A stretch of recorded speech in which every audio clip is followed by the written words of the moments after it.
ଆଜି ହେଉଛି ଇନ୍ଦ୍ରଭୁବନ କଂସ ମହାରାଜା ଦ୍ୱାପର ଯୁଗର ଅଧିପତି ବିରାଜମାନ କରିଅଛନ୍ତି।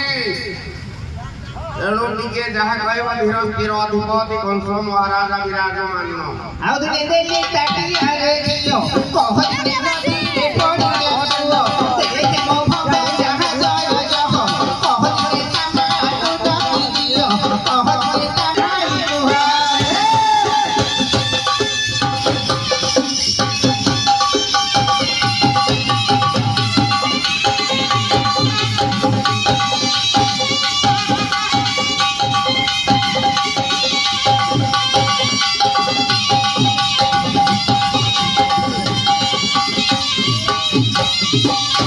କଣ ହେଲା କୋଉ କଥା ମନେ ପଡିଲା? କହଟ ଆମେ ତ 500 କିଲୋମିଟର ଆସିଛେ।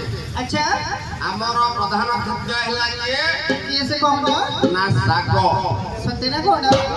ଯେଉଁ ଭଗତ ବିନ୍ଦୁର ଶାଗ ଭଜା ଦେଇ ଜଗତର ନାଥ ଜଗନ୍ନାଥଙ୍କୁ ଆଚ୍ଛା ସନ୍ତୁଷ୍ଟ କରି ପାରିଥିଲେ। ବେଶ ଆଜି ଆମେ ଏଇ ମଥୁରାପୁରର ଦ୍ୱାପର ଯୁଗ ଏ ଇନ୍ଦ୍ରଭୁବନରେ ଆଚ୍ଛା ଆଜି ଅଧିପତି କଂସ ମହାରାଜାଙ୍କୁ ସେଇ ଶାଗ ପରସି ଦବା।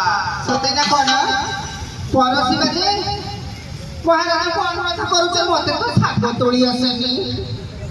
କିନ୍ତୁ ଆଜି ତୋଳିବା ପାଇଁ ବାଧ୍ୟ